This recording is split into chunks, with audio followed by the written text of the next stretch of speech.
Hi hello welcome back to ఈ తరం కథలు. ప్లీజ్ ముందుగా వీడియోకి ఒక చిన్న లైక్ చేయండి. లైక్ తో పాటు హైప్ ఇవ్వండి. ఈ రోజు కథ నువ్వే నా శ్వాస ఎపిసోడ్ నెంబర్ 69.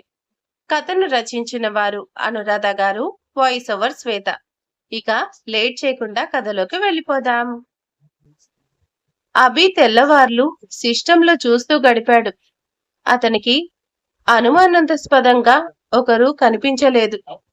ఆ ఇంట్లోకి ఎవరూ ప్రవేశించలేదు. అతనికి అర్థమైంది, నిన్న జరిగిన సంఘటనలో అంజలి భయంతో కేకలు వేయడం, నేను అలర్ట్ అవుతాను అని ఆ వచ్చినవాడు జాగ్రత్త పడి ఉంటాడు.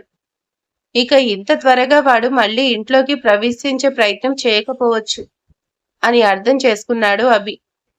అతనికి ఆ వచ్చిన వాడి మీద పిచ్చ కోపం వస్తుంది.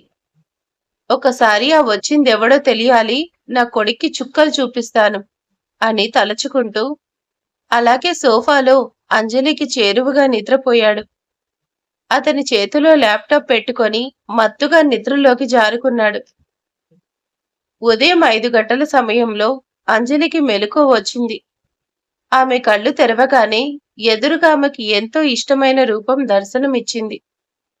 అభి చాలా అలసిపోయినట్టు ఎంతో మత్తుగా నిద్రపోతూ కనిపించాడు.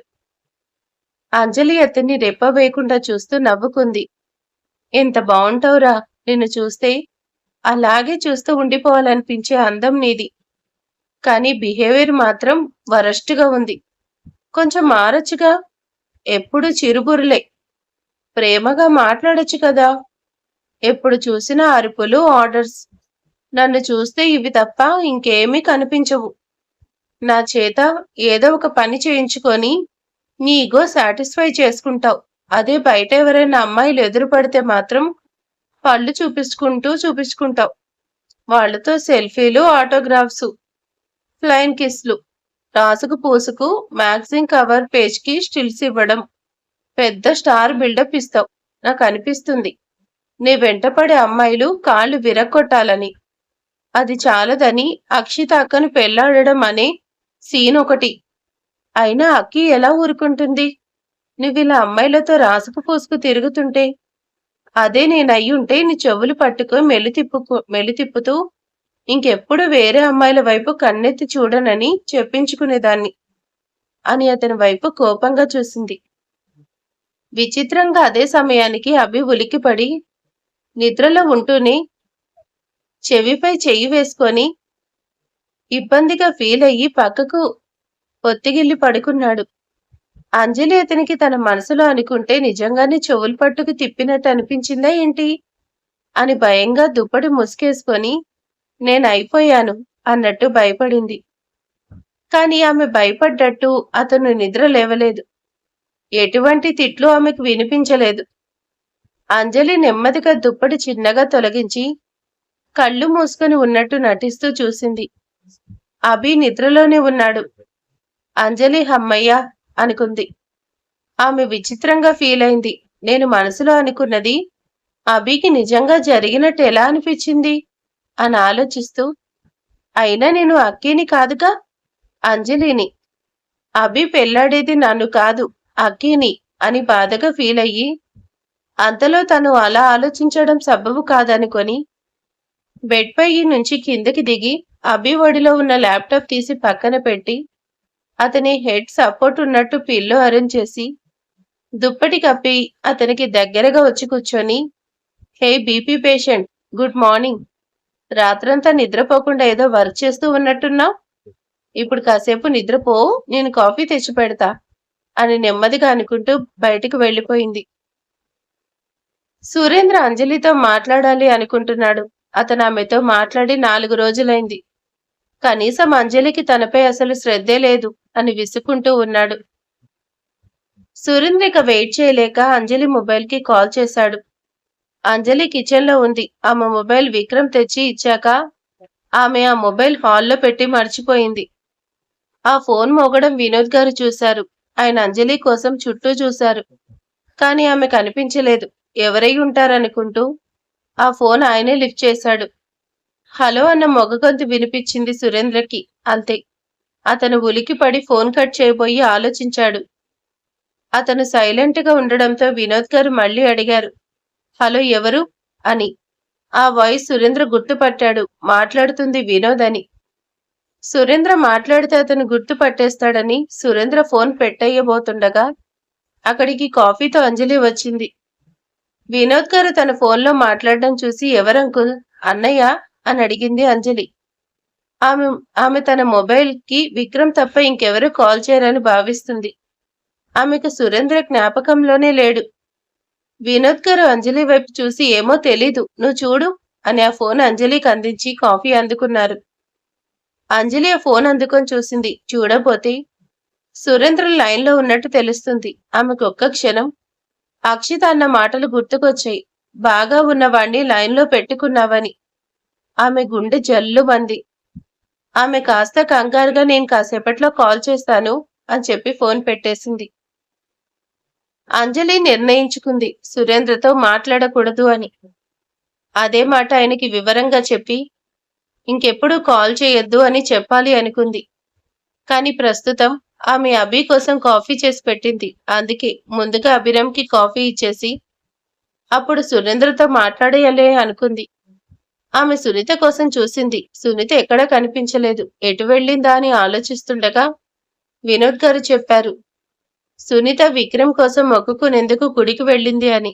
అంజలి అలాగా అనుకుంటూ అభి గదిలోకి వచ్చింది. అభి ఇంకా అలాగే నిద్రపోతూ కనిపించాడు. అంజలి చిన్నగా నవ్వి, సార్, హలో మిస్టర్ బీపీ అని పిలిచింది. అభి ఆమె పిలుపు విని విలుక్కుపడి నిద్రలేచాడు. అంజలి చిన్నగా నవ్వి కాఫీ అందించింది. అభి కప్పు అందుకుంటూ నువ్విప్పుడు నన్నేమని పిలిచావు అని అడిగాడు. అంజలి తడబడుతూ, హా, నేనా? ఏమని పిలిచాను? మిస్టర్ పర్ఫెక్ట్ అని పిలిచాను అంతే అని కవర్ చేసుకొని, సరే వెళ్ళి ఫ్రెష్ అయ్యండి, నేను లాన్ వైపు వెళ్తున్నా, వాకింగ్ చేయాలిగా అని చెప్పి మెల్లిగా బయటకు వచ్చేసింది. అభి నవ్వుకుంటూ, అంజలి, నేను విన్నాను నువ్వు మిస్టర్ బీపీ అనడం అనుకుంటూ ఫ్రెష్ అయ్యేందుకు వెళ్ళాడు. అంజలి లాన్లోకి వచ్చి సురేంద్రకి కాల్ చేసింది. ఆమె ఫోన్ కోసమే సురేంద్ర కంగారుగా ఫోన్ లిఫ్ట్ చేసి, హలో అంజలి, ఐఎమ్ సారీ, ఇంత ఎర్లీ టైంలో కాల్ చేశాను, ఏమీ అనుకోవద్దు. ఆమె అతి వినయంకి కాస్త ఇబ్బంది ఫీల్ అవుతూ, ఇట్స్ ఓకే అండి. అంజలి, మీకు ఒంట్లో బాలేదు అన్నారు, ఎలా ఉన్నారు, బానే ఉన్నారా? 4 రోజులుగా మీతో మాట్లాడాలని ట్రై చేశాను, కానీ ఏదో ఇబ్బంది, మీరు ఏమనుకుంటారు అని. కానీ ఇప్పుడు ఎందుకో ఒకసారైనా సరే మాట్లాడాలని ఫిక్స్ అయ్యి కాల్ చేశాను అని నసిగి మాట్లాడాడు. అంజలి అతనికి తనపై ఉన్న కన్సల్కి సంతోషపడి, నేను బాగానే ఉన్నానండి, ఏదో చిన్న ఫీవర్ అంతే, ఇప్పుడు పర్ఫెక్ట్ గా ఉన్నాను. అవునా, సంతోషం. మరి ఆఫీస్కి ఎందుకు వెళ్ళడం లేదు అంటే, సార్కి ఏదో ముఖ్యమైన వర్క్ ఉందంట, డిస్టర్బ్ అవ్వకూడదంట, ఏమాత్రం ఇబ్బంది కలిగినా కోట్లలో లాస్ వస్తుంది అన్నారు. అందుకే ఆయన వెనకే సెక్రటరీగా నేను ఇంట్లో ఉండి ఆఫీస్ వర్క్ చేస్తున్నా అని చెప్పి తను చెప్పాలి అనుకున్నది చెప్పడానికి సిద్ధపడింది అంజలి. సురేంద్ర ఏదో మాట్లాడేలోగా ఆమె చెప్పింది, సార్, సురేంద్ర గారు, నాకు మీరంటే చాలా గౌరవం ఉంది, అందుకే ఇంతవరకు ఎవరితోనూ ఇంత క్లోజ్గా మాట్లాడని నేను అన్ని విషయాలు మీతో చెప్తున్నా. కానీ ఇక మీదట నేను మీతో కాంటాక్ట్ చేయదలుచులేదు. కొన్ని కారణాల వల్ల మీకు దూరంగా ఉండమని చెప్తున్నాను. ఇంకెప్పుడు నాకు ఫోన్ చేయకండి ప్లీజ్. నాకు ఇష్టం లేదు, అర్థం చేసుకుంటారనుకుంటున్నా. ఇక ఉంటా సార్, మళ్ళీ ఎప్పుడు నాకు ఫోన్ చేయకండి అని పిడుగు వేసింది. అంజలి మాటలు తూటాల్లో తగిలాయి అతనికి. పిచ్చ కోపం వస్తుంది. గట్టిగా అరిచి, ఎందుకు నాకు దూరం ఉంటావు, ఎందుకు మాట్లాడవు అని అడగాలి అనిపిస్తున్నా అతనికి ఆమె తన పట్ల ఉన్న మంచి అభిప్రాయం పోతుందని కంట్రోల్ చేసుకుంటూ, ఓకే అంజలి, నువ్వు వద్దంటే ఇంకెప్పుడు కాల్ చేయను. నాకు ఎదుటివారిని హర్ట్ చేయడం నచ్చదు. నేను నీ అభిప్రాయాన్ని గౌరవిస్తాను. నిన్నే విధంగా అయినా సరే ఇబ్బంది పెట్టి ఉంటే మన్నించాలి. కానీ ఒక్క మాట, నీకెప్పుడు ఏ అవసరం వచ్చినా సరే ఈ ఫ్రెండ్ సురేంద్ర ఉన్నాడని మర్చిపోకు. ఇంకెప్పుడు కాల్ చేయను, బాయ్, టేక్ కేర్ అన్నాడు. అంజలికి అంత మంచి వ్యక్తిని బాధ పెట్టానే అనిపించింది. అయినా సరే తప్పదు అనుకొని, క్షమించండి సురేంద్ర గారు, మీరెప్పటికీ నాకు స్నేహితులు, కానీ పరిస్థితుల కారణంగా ఈ స్నేహాన్ని దూరంగా ఉంచాలి అనుకుంటున్నా. అర్థం చేసుకున్నా. అంజలి, మీరు ఫీల్ కావద్దు. ఇక నుంచి నా నుంచి మీకొక్క కాల్ కూడా రాదు. ఓకే బాయ్ అని చెప్పి ఫోన్ కట్ చేశాడు.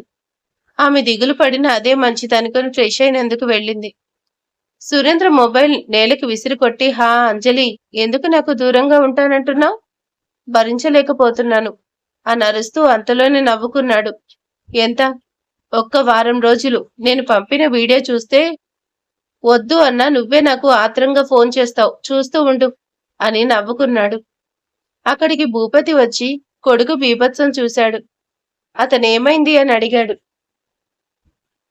సురేంద్ర కోపంగా, ఏం లేదు నాన్న, అంజలి నాకు దూరంగా ఉంటానని నన్ను కూడా దూరంగా ఉండమంది అని చెప్పాడు.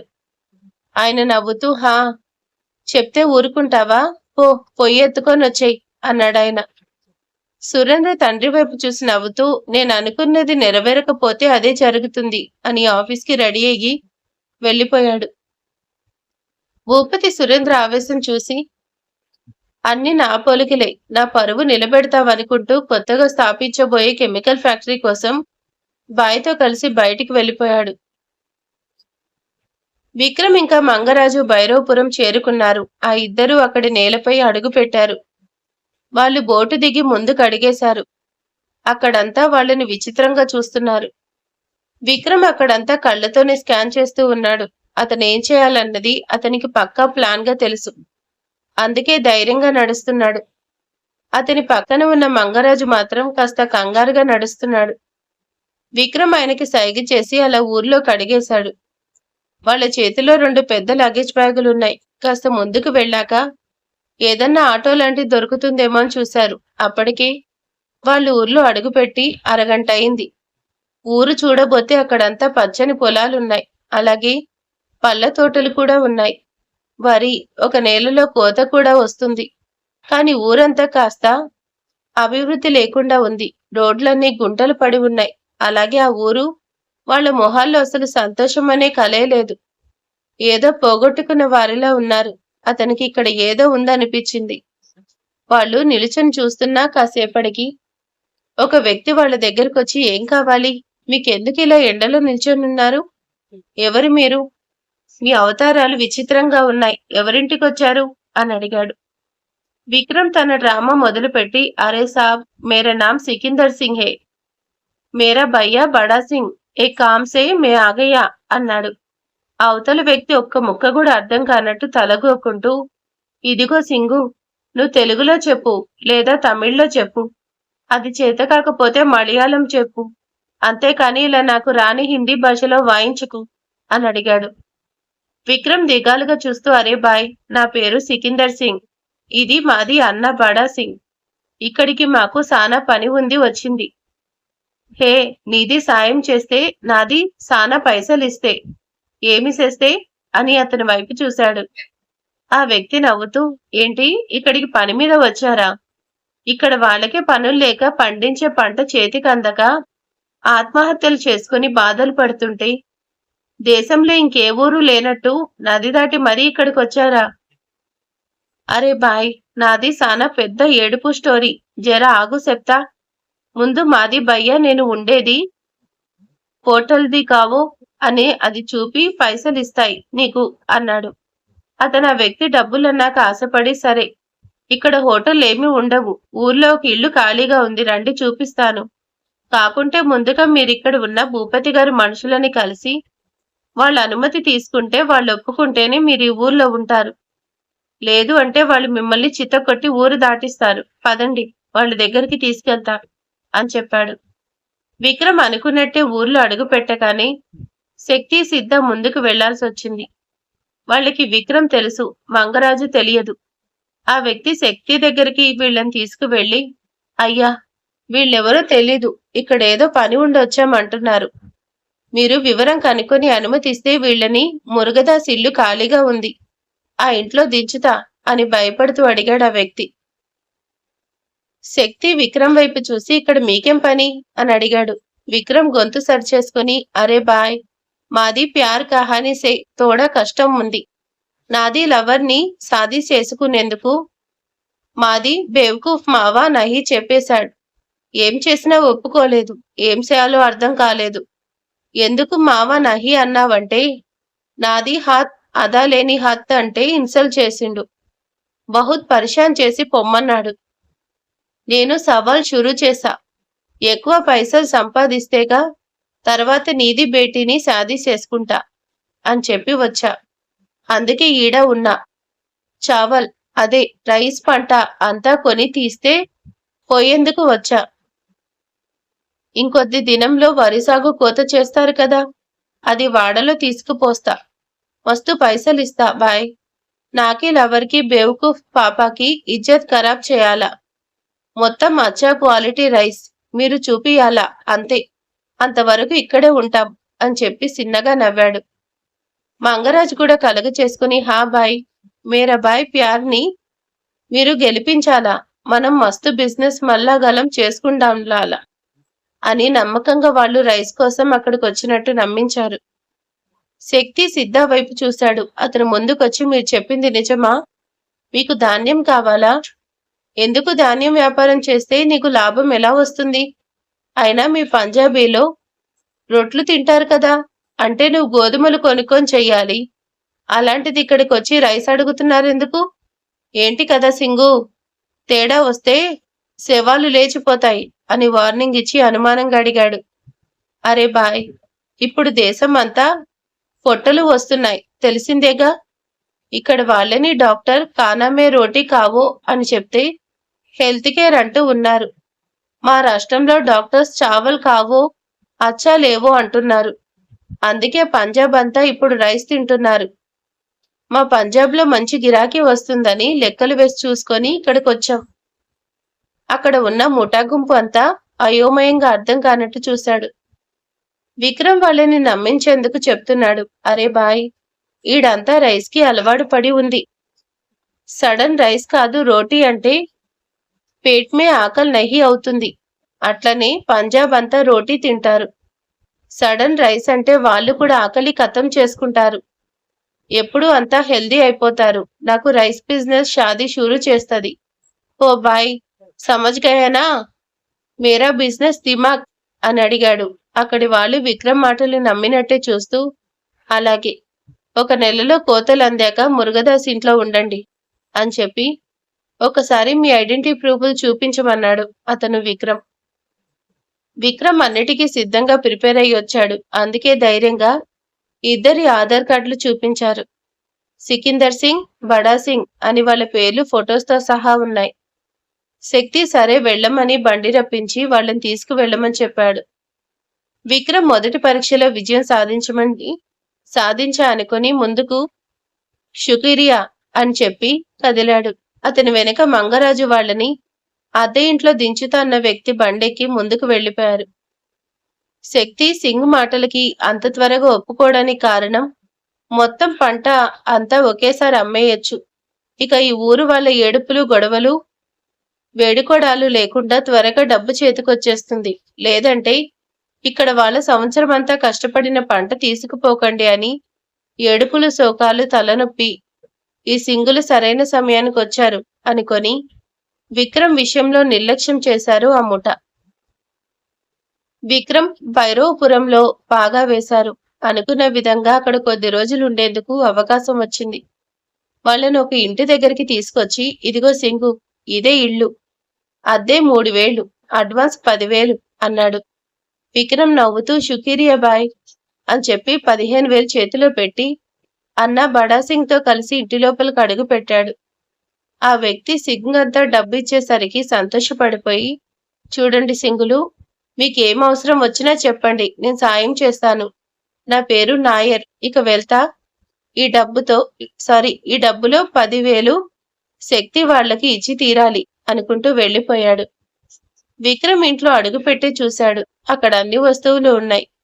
అనుకున్న పనిలో మొదటి అధ్యాయం ముగిసింది అనుకొని లోపల కూర్చొని తన నెక్స్ట్ స్టెప్ కి వ్యూహం ఆలోచిస్తూ కూర్చున్నాడు విక్రమ్. అతనికి కాస్త దూరంలో కూర్చున్న మంగరాజు తన భయాన్ని వ్యక్తం చేశాడు. సార్, చాలా భయం వేసింది, ఎక్కడ దొరికిపోతామో అని. విక్రమ్ నవ్వుతూ కంగారు పడకండి, నేనున్నాను. ఇక మీదట మనం ఇంకాస్త జాగ్రత్తగా ఉండాలి. ఎలాగైనా సరే వచ్చిన పని పూర్తి చేసుకునే వెళ్దాం. ఈ ఊరు చూడబోతే మొత్తం భూపతి కంట్రోల్లో ఉన్నట్టు తెలుస్తుంది. ఏదో ఉంది, కాస్త ఓపిక పట్టండి. అన్ని వివరాలు తెలుసుకుంటా. ఆ తర్వాత ఆ భూపతి ఆట కట్టిస్తా. మరి విక్రమ్ అనుకున్నది త్వరగా నెరవేరునో లేదో వేచి చూడాలి. మరి ఏం జరగబోతుందో నెక్స్ట్ పార్ట్ లో. స్టోరీ చాలా ఇంట్రెస్టింగ్ గా ఉంది. ఎవ్వరు మిస్ అవ్వకుండా చూడండి. Thank you for watching. And sorry, ప్రణయ సంఘర్షణ నైట్ 10 లోపు ఏ టైంలో అయినా సరే అప్లోడ్ అవుతుంది. Okay, thank you for watching.